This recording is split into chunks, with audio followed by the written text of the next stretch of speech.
क्यों डॉक्टर साहब, आपको भी इंट्यूबेशन नहीं आता ना? चलो कोई बात नहीं, मैं आपको सिखाई देता हूँ इंट्यूबेशन कैसे करते हैं। आज हम बात कर रहे हैं इंट्यूबेशन की।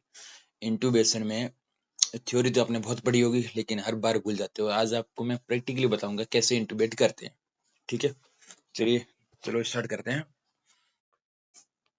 मैंने आपके लिए बेसिक अच्छे से पीपीटी तैयार की है। इसको आप समझ लोगे तो बिल्कुल अच्छे से आपका इंट्यूबेशन थॉट क्लियर हो जाएगा बिल्कुल। उसके बाद फुल कॉन्फिडेंस के साथ आप प्रैक्टिकली इंट्यूबेट कर सकते हो। ठीक है, चलिए शुरू करते हैं। और आप देख रहे हैं YouTube channel surgeon show, please like share and subscribe. And आपको इसी के साथ बताना चाहूंगा कि आपको कोई टॉपिक किसी प्रैक्टिकली थ्योरिकली जो भी हो ऐसा कि आपको समझ नहीं आया तो मुझे कमेंट में बताइए। मैं उस अगली बार में उस वीडियो को प्रिपेयर अच्छे से करके आपको एक्सप्लेन करूंगा। इंट्यूबेशन में अपन ये चीज कवर करेंगे कि कौन सी ड्रग देते हैं, उनकी ड्रग की डोज क्या है, किस कंडीशन में कौन सी ड्रग देंगे, और कौन कौन से इंस्ट्रूमेंट यूज होते हैं। एंड स्टेप बाय स्टेप आपको प्रोसेस बताऊंगा कैसे इंट्यूबेट करते हैं। एंड पोस्ट इंट्यूबेशन ड्रग्स, इन चार चीजों के बारे में आपको डिटेल में बात करूंगा। वही आपको चाहिए होती है। इमरजेंसी में आप काम करोगे, जाओगे तो आपको सिस्टर यही पूछती है कि सर कितनी डोज लगा दूं, इसकी फेंटा की कितनी डोज लगा दूं, सर कीटा की कितनी डोज लगा दूं। तो उस टाइम आपका कॉन्फिडेंस दिखना चाहिए। कॉन्फिडेंस नहीं होगा तो फिर आप सर्वाइव वहां नहीं कर पाओगे। चलो शुरू करते हैं कि इंडिकेशन क्या है। आपको पहली बात ये बताऊंगा इंडिकेशन क्या है, क्यों इंट्यूबेट करना पड़ा है आपके मरीज को। इसमें कुछ कंडीशन हमने आपको बताई है कि कार्डियक अरेस्ट आ गया, सीपीआर देना पड़ रहा है तो आपको इंट्यूबेट की जरूरत पड़ेगी। रेस्पिरेटरी अरेस्ट है, हाइपोक्सिया हो गया, ऑक्सीजन की कमी हो रही है, सांस लेने में दिक्कत हो रही है तो आपको इंट्यूबेट करना पड़ेगा। इंट्यूबेट मतलब एयरवे सिक्योर कर रहे हैं, इसी के लिए इंट्यूबेट कर रहे हैं ना। रिस्क ऑफ एस्पायरेशन, कोई चीज एस्पायरेट कर लिया है, प्री सर्जरी कोई ओटी होनी है उससे पहले सीडेट करना पड़ेगा। सीडेट करना पड़ेगा तो आपको सारी मसल्स रिलैक्स की जाएगी, तो उसके लिए मसल्स रिलैक्स की जाएगी तो आप सांस नहीं ले पाओगे ना, इसीलिए आपको सीडेट किया जाएगा, इंट्यूबेट किया जाएगा। और ग्लासकोमा स्केल आपने पढ़ा होगा, उसमें 8 या 8 से कम हो तो इंट्यूबेट करना पड़ता है। वैसे आप बता दीजिए मुझे ग्लासकोमा स्केल के बारे में, यदि आपको पता है तो अच्छी बात है। इट्स वेरी नाइस, बट कुछ लोगों को नहीं आता होगा ना। तो यदि आपको किसी को नहीं आ रहा तो मुझे कमेंट में बताइए, मैं इसके बारे में भी अगला टॉपिक अच्छे से एक्सप्लेन करूंगा। ठीक है, क्योंकि इसमें भी दिक्कत रहती है लोगों को समझने में। मैंने इसलिए ये टॉपिक चूज किया है क्यों इंट्यूबेशन के बारे में आज तक मुझे फुल डिटेल कहीं भी नहीं मिली जो इजीली एक्सप्लेन कर पाए कोई भी अपने शब्दों में। इसलिए मैं आपके सामने इजी वे में लेके आया हूँ। तो जीसीएस मिनिमम होता है 3 एंड मैक्सिमम होता है 15। जीसीएस कैसे देखते हैं, आजकल चल रहा है ना कि वोट चोरी का, तो वोट चोरी से याद आता है कि EVM 4 5 6 कितने हुए 15। तो 3 to 15, जीसीएस कभी जीरो नहीं होता, 3 होता है। ठीक है, क्योंकि सब में मिनिमम एक होगा, तो एक होगा तो 3 हो ही जाते हैं। ठीक है, और किसी में इंट्यूबेट हो तो उसको ईवी जीसीएस कैसे लिखेंगे, EVM। इनके जो भी मान लो 3 2 है या 4 है, इसका हो गया टी, इसको टी काउंट करेंगे। ठीक है, और चीजें न्यूरो प्रोटेक्शन, जैसे न्यूरोलॉजिकल इंजरी होगी, जैसे HDS हो गया, EDH हो गया, ICH हो गया, इंट्राक्रेनियल हेमरेज हो गया, एक्स्ट्रा ड्यूरल हेमरेज हो गया। चलो आपने पढ़ा होगा ना कि EDS में आपको बरहोल करना आता है क्या, नहीं आता होगा ना। ये भी MBBS डॉक्टर कर सकता है, पता है क्यों डॉक्टर साहब। तो ये चीजें पता होनी चाहिए। खैर, EDH बरहोल करते हैं यहाँ पे एक्स्ट्रा ड्यूरल हेमाटोमा हो तो। ठीक है, इन चीजों हो तो भी आपको इंट्यूबेट करने की जरूरत पड़ेगी। और फेसियल ट्रोमा, बर्न हो गया, फेस जल गया, फेस पे लग गई हो, एयरवे सिक्योर नहीं है, सांस लेने में दिक्कत हो रही है, तो उसको इंट्यूबेट करना पड़ेगा। ये चीज है। अब बात कर रहे हैं इंस्ट्रूमेंट, कौन कौन से इंस्ट्रूमेंट आपको चाहिए होते हैं। मैंने स्लाइड के साथ दिया है, आप साइड में अच्छे से पढ़ सकते हो, आप रिवाइज भी कर सकते हो। ठीक है, इंस्ट्रूमेंट्स कि लेरिंगोस्कोप यूज होता है। लेरिंगोस्कोप क्या नाम है, दो टाइप होते हैं, Macintosh and Miller blade. Macintosh and Miller में आपको बता देता हूँ कैसा होता है। लेरिंगोस्कोप ये है, लेरिंगोस्कोप ये है, हैंडल इसका, और ये है ब्लेड, यही चेंज होती है, बाकी हैंडल तो सेम ही रहता है। इस ब्लेड में, ब्लेड दो टाइप की होती है, एक होती है मिलर, जैसे अभी फोल्ड किया हुआ है, जैसे आपको बता दूं, जैसे ये पूरा ओपन होता है तो ऐसे होता है, ये हो गया। और ये थोड़ा कर्व्ड है, कर्व्ड है तो इसका मतलब है कि ये मैकिन्टोश है, मैकिन्टोश। ठीक है, और बिल्कुल स्ट्रेट होता है, जैसे ये हैंडल है बिल्कुल सीधा होता है तो उसको बोलते हैं मिलर। बच्चों में हमेशा मिलर यूज होता है, मतलब बच्चे सच्चे होते हैं, सीधे साधे होते हैं, सीधे होते हैं तो मिलर, मिलर बिल्कुल सीधा होगा। ठीक है, ये दो चीज याद कर लीजिए डॉक्टर साहब। आगे बात चलते हैं।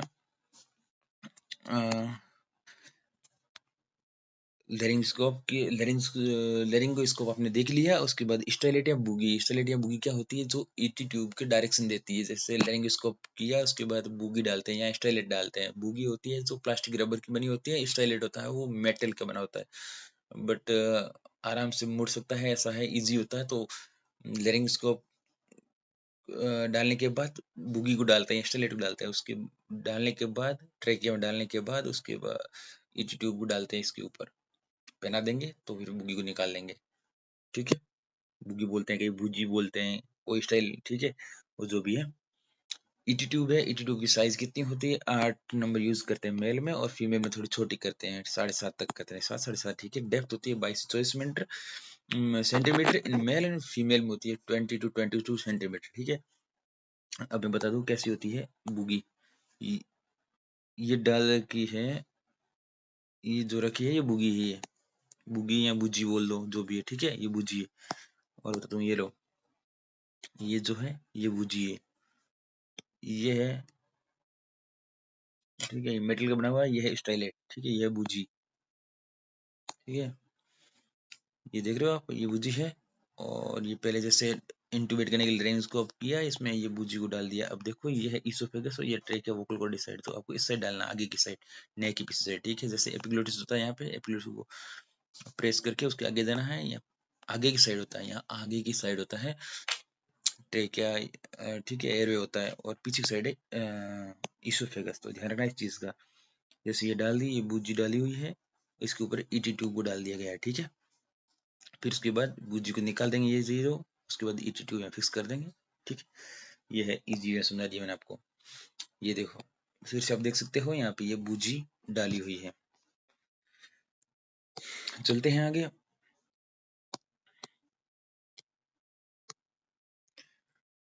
डेप्थ बता दिया मैंने, 22 सेंटीमीटर तक मेल में यूज होगी, और डिपेंड करता है कि इसकी नेक लंबी ऐसा कुछ हो तो उसमें थोड़ी लंबी यूज होगी, छोटी नेक वाले हो तो उसमें छोटी यूज होगी। ठीक है, फीमेल में साइड में छोटी होती है, इसलिए 20 से 22 सेंटीमीटर यूज करते हैं। सक्शन मशीन चाहिए सक्शन करने के लिए, और बैग वालों मास्क चाहिए, ऑक्सीजन सोर्स चाहिए। ठीक है, अब चलते हैं अगली बात कि प्री इंट्यूबेशन की स्टेप देखते हैं। कि पहले उसको प्री ऑक्सीजनेशन करना पड़ेगा, 100% ऑक्सीजन देनी है 3 to 5 मिनट तक। अब कैसे कर दोगे आप, मैं आपको बता देता हूँ। ऐसे मास्क पकड़ना है फुली, पूरा टाइट करके, उसके बाद 3 to 5 मिनट तक फुल 100% ऑक्सीजन देनी है पेशेंट को। ठीक है, क्योंकि 2 से 3 मिनट टाइम लग सकता है अपने को इंट्यूबेट करने में, तो पेशेंट को कोई हाइपोक्सिया नहीं हो, ब्रेन को सफिशिएंट पहले दे रखी हो, तो डेफिशिएंसी ऑक्सीजन की नहीं हो, तब अपन इंट्यूबेट कर देंगे। ठीक है, इसके लिए ये पोजीशन देख रहे हो, ऐसे करनी है। और जो इसको फ्लेक्शन कर एक्सटेंशन करके रखते हैं इंट्यूबेशन के लिए, उसके बारे में आपको बताऊंगा। उसकी पोजीशन का नाम है स्निफिंग और रैम्प्ड पोजीशन। ठीक है, पूरा यूं बिल्कुल एक्सटेंड हो। ठीक है, उसको बोलते हैं स्निफिंग, जिसमें क्या होगा, लेरिंग को प्यास डालेंगे इजीली, तो आगे से दिख जाएगा। जैसे लेरिंग्स में डालेंगे इसोफेगस दिखेगा, लेकिन आपको ट्रेकिया नहीं दिख रहा है, तो अपने साइड में हेल्पर या जो भी असिस्टेंट होगा उसको बोलेंगे, नर्सिंग स्टाफ जो भी बोलेंगे उसको, कि थोड़ा पुश करे, तो डायरेक्ट अपन जा सकते हैं इसमें। ठीक है, और मॉनिटर होना चाहिए जहाँ ईसीजी लगी हो, SpO2 BP। ठीक है, ये दिखनी चाहिए।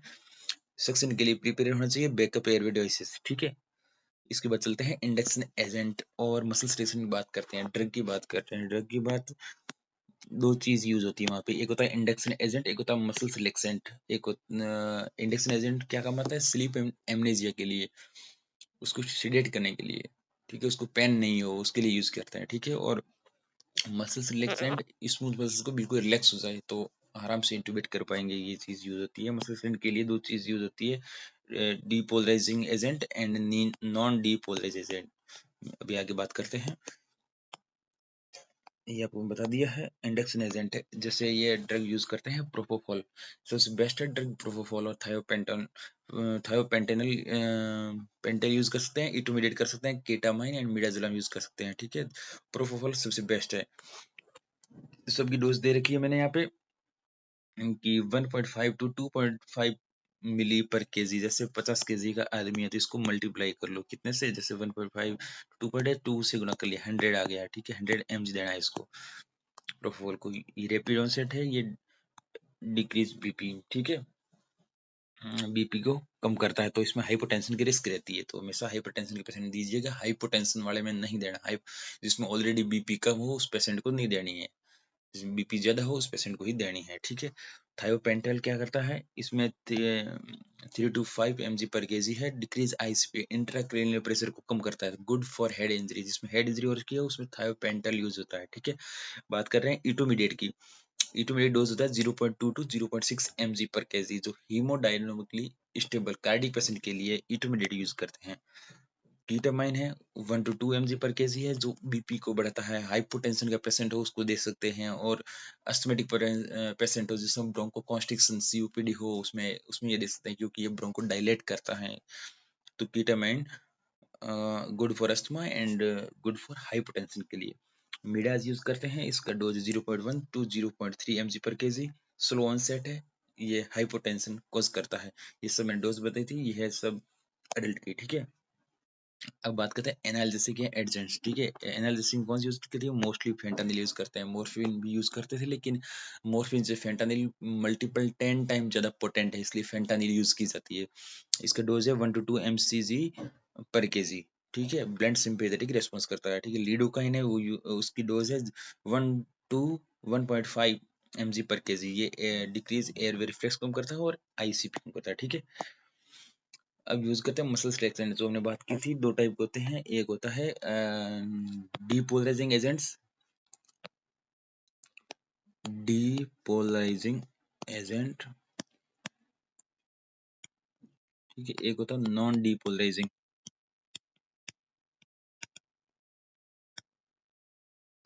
डीपोलराइजिंग में सक्सेनिल कोलाइन आता है, ठीक है, और नॉन डीपोलराइजिंग आता है रोकुरोनियम एंड वेक्रोनियम। इनकी मैंने डोज लिखी है, रेकुरोनियम में की डोज है 1 to 1.5 mg पर केजी, तो 30 to 60 सेकेंड में काम करता है। इसका ऑनसेट कितना है, 30 to 60 सेकेंड, ठीक है, और ड्यूरेशन है 5 to 10 मिनट का, ठीक है, इसलिए रैपिड सीक्वेंस इंट्यूबेशन के लिए ये इसको यूज करते हैं। यदि सक्सेनल कोलाइन कहीं पे कॉन्ट्रा इंडिकेट हो तो वहाँ यूज करते हैं रोकुरोनियम, ठीक है, नॉन डिपोलराइजिंग, जिसके डोज है 0.6 to 1.2 mg per KG, 60 to 90 second onset है, लेकिन ड्यूरेशन 20 to 60 मिनट का, जो गुड अल्टरनेटिव है सक्सेनल कोलाइन का, गुड अल्टरनेटिव है रोकुरोनियम, ठीक है। यदि सक्सेनल कोलाइन, सबसे पहले सक्सेनल कोलाइन देखना है, वो यदि कॉन्ट्रा इंडिकेटेड है किसी कंडीशन में तो फिर इसको रोकुरोनियम देंगे, ठीक है। और दूसरी नॉन डिपोलराइजिंग एजेंट है वेकुरोनियम, 0.08 to 0.1 mg पर केजी, इसका भी ऑनसेट 2 to 3 मिनट का है, लेकिन ड्यूरेशन है 30 to 40 मिनट का, इंटरमीडिएट एक्टिंग के लिए इसको यूज किया जाता है, ठीक है। अदर ड्रग है एट्रोपिन, एट्रोपिन वगैरह पढ़ा ही होगा कि ब्रेडिकार्डिया हो तो एट्रोपिन लगाते हैं, तो ऐसा पेशेंट है जिसमें जिसमें ब्रेडिकार्डिया को प्रिवेंट करने के लिए यूज करते हैं, और मोस्टली ये यूज करते हैं बच्चों में, क्यों करते हैं, क्योंकि ये weight based weight based drug है, ठीक है।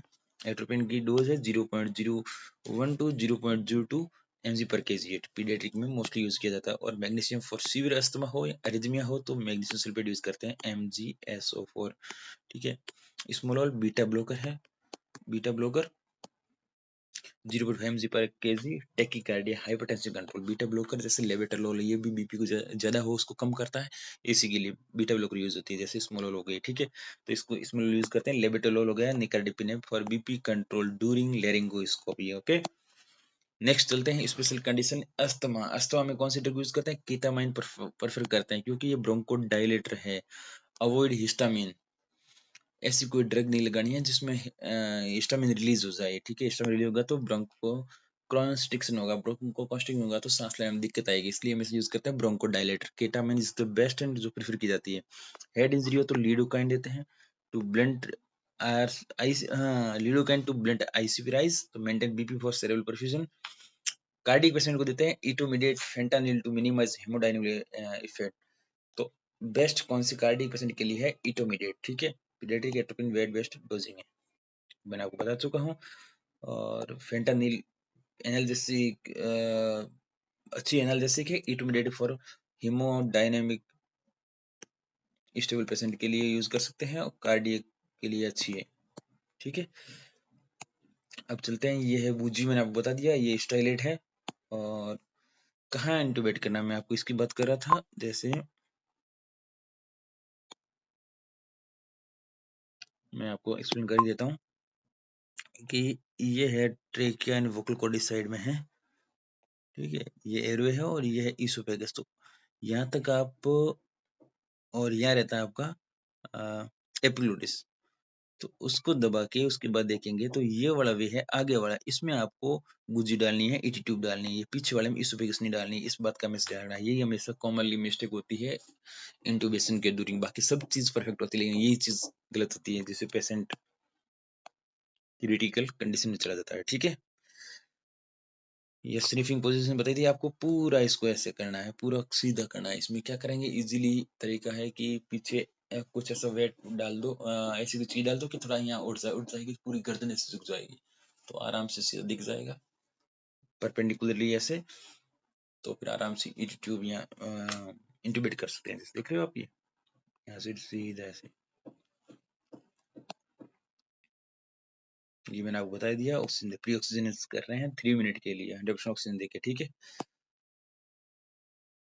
इंटूबेट किया जा रहा है। लेरिंग उसको हमेशा लेफ्ट हैंड में पकड़ा जाता है। इसमें टूथ टूथ टूटने के बहुत ज्यादा चांस होते हैं, लेकिन टूथ गया टूट गया, लेकिन एस्पिरेट नहीं हो जाए, उसके बाद का सबसे बड़ा ध्यान रखना है। ठीक है, टूट जाए तो कोई बात नहीं, लेकिन बाहर आना चाहिए, अंदर नहीं जाना चाहिए।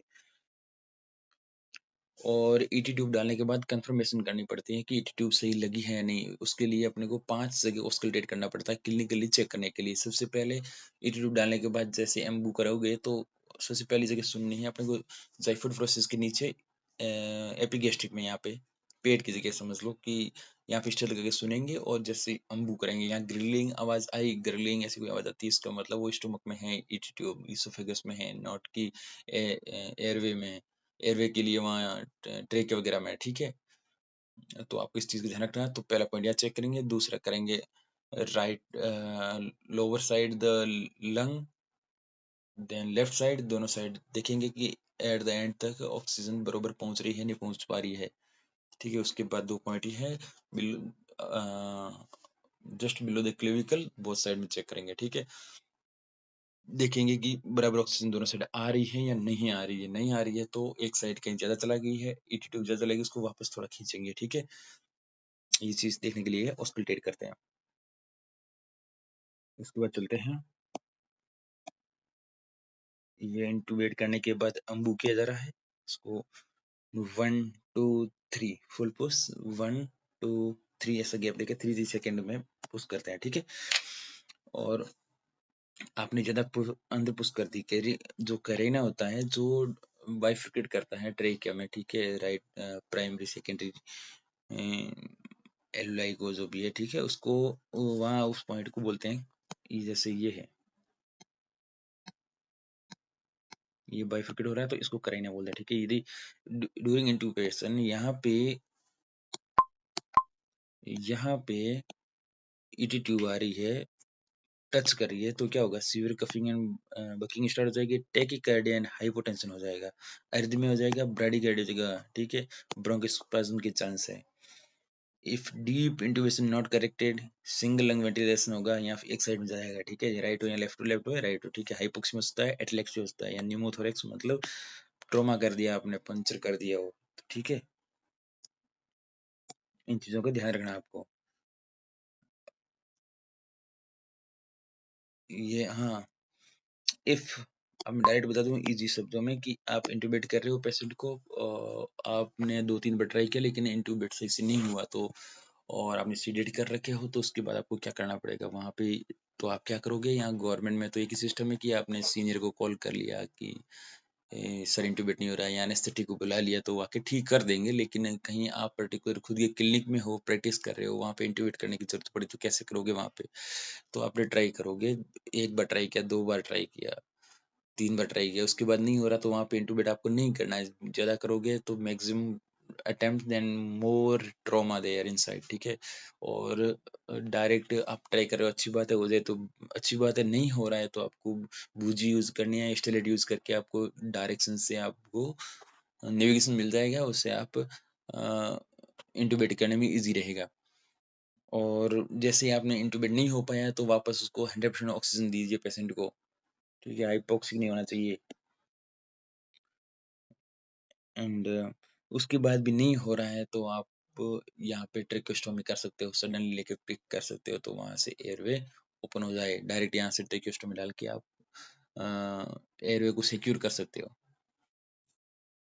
That's all intubation. आपने को मैंने पूरी डिटेल में हर चीज बता दी है, ऐसी कोई चीज नहीं थी मैंने आपको एक्सप्लेन नहीं की है इंटूबेशन के रिलेटिव में, ठीक है। अब आगे भी कोई आपका टॉपिक हो जो आपको क्लियर समझ नहीं आ रहा हो, कहीं पे भी आपको डाउट हो तो इसी टॉपिक के बारे में या कोई और टॉपिक हो, मुझे कमेंट कीजिए। और अब मैंने डिसाइड किया है कि पर वीक में 1 या 2 वीडियो अपडेट करूंगा, प्रैक्टिकली हो चाहे थ्योरेटिकल हो, अच्छा वीडियो अच्छे से एक्सप्लेन करूंगा, ठीक है, और पूरे टॉपिक वाइज। सो मैंने पूरी स्लाइड साथ में दे रखी है, आपको डोज नहीं याद रहा हो, नहीं लिख पाए हो तो आप अच्छे से आप उस डोज को देख सकते हो, ठीक है। ये मैं सारा अपडेट कर दूंगा और फॉलो कीजिए the surgeon show. myself Dr. Kiarsan. Thank you. See you in next videos.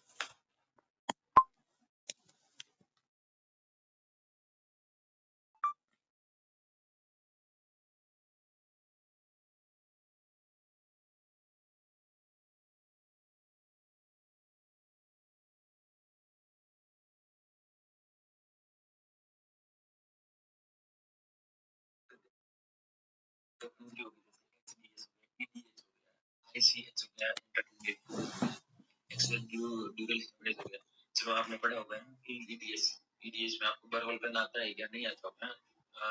ये भी एमबीएस डॉक्टर कर सकता है, पता है कि डॉक्टर साहब ठीक से बतानी चाहिए है। ईडीएस बरहोल करते हैं यहाँ पे एक्स्ट्रा ड्यूरल हेमाटोमा होता है, ठीक है। इन चीजों को तो भी आपको इंटीग्रेट करने की जरूरत पड़ेगी। और फेसियल ट्रॉमा, बर्न हो गया, फेस जल गया, फेस पे लग गई हो, एयर सिक्योर नहीं है, सांस लेने में दिक्कत हो रही है तो उसको इंटीग्रेट करना पड़ेगा, ये चीजें। अब बात कर